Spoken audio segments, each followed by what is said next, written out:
ہمیشہ سے ہمیشہ یاد رکھنا ہے۔ تاہم ہمیں ایک بات کی اور خیال رکھنا ہے کہ موت کو یاد رکھنے کے باوجود ہم موت کی تمنا نہیں کر سکتے، موت کی آرزو نہیں کر سکتے، کہ ہم یہ نہیں کہہ سکتے کہ اگر ہمیں کوئی بیماری لاحق ہو جائے یا ہم کسی پریشانی میں مبتلا ہو جائیں تو ہم یہ کہہ دیں کہ اللہ ہمارے لیے موت بھیج دیں اور ہم مر جائیں۔ یہ دعا نہیں کر سکتے، تمنا نہیں کر سکتے۔ ہاں البتہ اگر کوئی بندہ ایسی حالت میں ہے کہ بالکل پریشان ہے تو ایسی صورت میں وہ اللہ سے اس طرح کی دعا کر سکتا ہے کہ اگر میرے لیے موت زندگی بہتر ہے تو اللہ مجھے صحت عطا فرما، مجھے تندرستی عطا فرما، اور اگر میرے لیے زندگی بہتر نہ ہو تو اللہ جو بہتر ہو میرے لیے وہ میرے لیے عطا فرما، موت اگر بہتر ہے تو موت عطا کر دے۔ یہ دعا کر سکتا ہے، لیکن کلی طور پر یہ دعا نہیں کر سکتا کہ انسان ڈائریکٹلی ٹوٹلی الفاظ کے ساتھ کہے کہ اللہ مجھے موت عطا کر دے، میں مر جاؤں، اس مصیبت کو جھیلنے سے بہتر یہ ہے کہ میں مر جاؤں۔ یہ چیز اور اس چیز کا تمنا انسان نہیں کر سکتا۔ تو ان ٹوٹل بات کا جو خلاصہ ہے جو میں نے آپ کے سامنے عرض کیا، ان تمام چیزوں کا خلاصہ یہی ہے کہ انسان کے لیے زندگی جہاں ہے وہاں موت بھی ہے، اور جب ایک انسان مرتا ہے تو اس کے مرنے کے بعد سے لے کر تدفین تک کچھ پروسیس ہوتا ہے، کچھ کام ہوتے ہیں، کچھ چیزیں تو ہم اور آپ معاشرے کے لوگ ایسے بھی کام کرتے ہیں جو کتاب و سنت سے ثابت ہیں، اور کچھ چیزیں ایسے بھی ہیں جو کتاب و سنت سے ثابت نہیں ہیں۔ تو آج جو میں نے آپ کے سامنے یہ موضوع چوائس کیا ہے، موضوع لے کر حاضر ہوا ہوں، وہ اس بنیاد پر کہ تاکہ آپ کے سامنے وہ چیزیں رکھی جائیں، آپ کو اس چیزوں کا علم ہو جن چیزوں کے تعلق سے قرآن و سنت اجازت دیتی ہے ایک میت کے تعلق سے، اور جن چیزوں کا قرآن و حدیث میں ثبوت نہیں ہے، دلیل نہیں ہے، ان چیزوں سے ہم اور آپ بچ سکے، دور رہ سکے۔ تو سب سے پہلے تو ہمیں ایک چیز کا خیال رکھنا ہے کہ جب انسان اگر ہمارے سامنے، ہمارے آنکھوں کے سامنے کسی انسان کی موت ہو، یعنی وہ مرض الموت میں ہو، موت ان کے قریب ہو، تو ایسے صورت میں ہمیں سب سے پہلی ان نازک حالات میں جو کام کرنا ہے وہ یہ ہے کہ ہم ان کو تلقین کریں گے۔ سب سے پہلے جو ہم کام کریں گے ایسے نازک حالات میں، نازک دور میں، جب انسان کوئی مرنے کو ہو، یعنی مرض الموت ان کا قریب ہو، تو ایسی صورت میں جب ہمیں کوئی کام کرنا ہوگا تو وہ سب سے پہلا کام یہ ہوگا کہ ہم ان کو تلقین کریں گے۔ اللہ کے رسول جناب محمد عربی صلی اللہ علیہ وسلم نے فرمایا لقنوا موتاکم لا الہ الا اللہ، کہ جب انسان مرض الموت میں ہو، موت ان کا قریب ہو، تو ایسی صورت میں ان سے یہ تلقین کی جائے، یعنی ان کو لا الہ الا اللہ پڑھنے کی تلقین کیا جائے۔ اس تعلق سے ہمارے معاشرے میں ایک رواج یہ بھی ہے کہ بعض حضرات کہتے ہیں کہ نہیں، وہ ابھی بیمار ہیں، تکلیف میں۔ بات تو در حقیقت صحیح ہے، ظاہر سی بات ہے، بیمار ہیں، مرض الموت، موت کی سختیاں تو سب کو پتہ ہے کہ کتنی خطرناک ہے، اور ان کی سختیوں کی حالت میں وہ تو پریشان ہے، یہ تو بات صحیح ہے، پریشان ہے۔ تاہم اللہ کے رسول کی حکم ہے، اللہ کے رسول نے اجازت دے رکھا ہے اور تلقین کا حکم دیا ہے کہ ایک بندے کو تلقین کیا جائے لا الہ الا اللہ کا۔ کیوں؟ کیونکہ ایک اور روایت میں ہے، اللہ کے رسول صلی اللہ علیہ وسلم نے فرمایا من کان آخر کلامہ لا الہ الا اللہ دخل الجنہ، کہ جس شخص کا آخری کلمہ لا الہ الا اللہ ہوگا تو جنت میں داخل ہوگا، اسے پھر جنت میں داخل ہونے سے کوئی روک نہیں سکتا۔ تو اتنا بڑا کام، تو گویا انسان جب مرض الموت میں ہو تو اسے تلقین کرنا چاہیے۔ ہاں البتہ تلقین کرنے کا مقصد بالکل یہ نہیں کہ ان کو پریشان کیا جائے، ان کو ڈسٹرب کیا جائے۔ آخر اس حدیث میں جو دوسری حدیث میں نے آپ کے سامنے رکھا، من کان آخر کلامہ لا الہ الا اللہ، تو یہ حدیث ہمیں اس بات پر، اور علماء بھی یہ بات بیان کرتے ہیں کہ آخری کلمہ ان کا لا الہ الا اللہ ہو۔ مطلب یہ ہوا کہ انسان کو ایک مرتبہ ہم نے تلقین کی کہ پڑھو لا الہ الا اللہ، انہوں نے پڑھ دیا، اب پھر خاموش ہو گئے یا لگاتار پڑھتے رہے تو الحمدللہ، وہ بندہ خود لگاتار اس کا ورد کرتے رہے، لا الہ الا اللہ لا الہ الا اللہ، الحمدللہ۔ لیکن اگر وہ خاموش ہو گئے، اس کے بعد پھر انہوں نے کہا کہ مجھے پیاس لگے، پانی چاہیے، پانی دیے، پھر پانی پلانے کے بعد ایک مرتبہ پھر تلقین کر دیے کہ پڑھو لا الہ الا اللہ، کیونکہ درمیان میں حدیث میں کیا کہہ رہا ہے کہ جس کا آخری کلمہ لا الہ الا اللہ ہو، جب تک وہ پانی نہیں مانگے تھے تب تک تو اس کا آخری کلمہ کیا تھا؟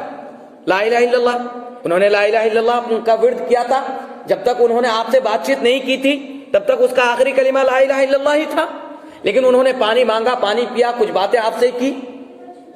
تو پھر ان کو تلقین کیا جائے کہ لا الہ الا اللہ پڑھیں، پھر انہوں نے لا الہ الا اللہ پڑھا۔ یہ علماء بیان کرتے ہیں، اور اس حساب سے اس کا آخری کلمہ، مقصد کیا ہے جو آخری کلمہ لا الہ الا اللہ۔ تو گویا کہ ہم پہلا کام جو کریں گے وہ مرض الموت، یعنی موت سے جو لڑ رہے ہوں گے ان کو ہم تلقین کا کام کریں گے۔ اس کے بعد دوسرا کام ہمارا ہوگا ایک مرنے والے شخص کے لیے، جب انسان مرنے کو ہوں گے، ان کی موت آنے کو ہوں گی، تو ایسی صورت میں انسان کو چاہیے کہ وہ اپنے نفس میں، اپنے آپ میں یہ سوچے کہ میں نے دنیا کے اندر بہت سے ایسے کام کیے ہیں جسے یا تو ناعلمی میں کیا ہے یا تو علم ہونے کے باوجود بھی ہم سے ہو گیا ہے، غلطیاں سرزد ہو گئی ہیں، تو ایسی صورت میں اللہ سے توبہ کریں، تائب، چاہے وہ انسان کتنے بھی گنہگار ہوں، اور اس کا تلقین بھی انسان کو کرنا چاہیے، کیونکہ ایک انسان ہوتا ہے، ہم اور آپ میں سے بہت سارے لوگ ایسے ہوتے ہیں کہ ہم اور آپ کیا کرتے ہیں کہ کوئی انسان دنیا میں بظاہر بہت برے کام انجام دیتے ہیں، اور جب وہ مرنے کو ہوتے ہیں تو ہم ان سے نفرت برتتے ہیں، یہ تو ایسا کام کیا ہے، ان کے پاس کیوں جائیں ہم، یہ تو ایسا کام کیا ہے، ان کے پاس ہم کیوں جائیں۔ نہیں، ایسا نہیں ہونا چاہیے، کیونکہ اللہ رب العالمین کا فرمان ہے کہ توبہ کا دروازہ ہمیشہ کھلا ہوا ہے۔ تو ہو سکتا ہے کہ وہ مرنے کے ٹائم اور ان کو اچھی چیزوں کا اگر حکم دیں تو ہو سکے آپ کے کہنے پر اگر وہ توبہ بھی کر لے اور اللہ رب العالمین اس کے توبے کو قبول کر لے۔ اب انسان کا توبہ کا دروازہ کب تک ہے؟ تو حدیث کا الفاظ ہے کہ انسان اس وقت تک توبہ کر سکتا ہے جب تک معلم یغرغر، یعنی جب تک ان کا ایک مرنے سے پہلے انسان کی حلق سے ایک آواز، گڑگڑاہٹ کی آواز آنے لگتی ہے۔ آپ دھیان سے دیکھے ہوں گے، تو جب تک وہ حالات ان پر، وہ کیفیت ان پر طاری نہ ہو جائے تب تک انسان کا توبہ قبول ہوتا ہے، اللہ رب العالمین توبے کا دروازہ کھلا رکھتا ہے۔ تو ایسی صورت میں جب انسان مرض الموت میں ہو تو کثرت سے اس کو توبہ کرنا چاہیے اور اپنے گناہوں پر شرمندہ ہونا چاہیے، ہو سکتا ہے ان کے گناہوں کو اللہ رب العالمین بخش دے، معاف کر دے۔ تو یہ دوسرا کام۔ اس کے بعد مرنے والوں کے چاہیے تیسرا کام جو کرنا ہے وہ یہ ہے کہ بسا اوقات ہم زندگی بسر کرتے ہوئے معاشرے میں آپس میں تعلقات ہوتے ہیں، اور کبھی کبھار ایسا بھی ہوتا ہے انسان کو ضرورت پڑتی ہے کسی سے لین دین کی۔ ایسی صورت میں ہم نے کسی سے قرض لیا ہو، ہم نے کسی سے کوئی چیز ادھار لیا ہو، اور یہ چیزیں ہم اپنی فیملی کو نہیں بتایا ہو یا ہمارے فیملی کو علم نہ ہو، ہم اپنے پاس ہی رکھ لیے ہوں اور اسے ادا بھی نہیں کر سکے، ایسی صورت میں ہمیں سب سے پہلا کام جو کرنا ہے وہ یہ کہ یا تو ہم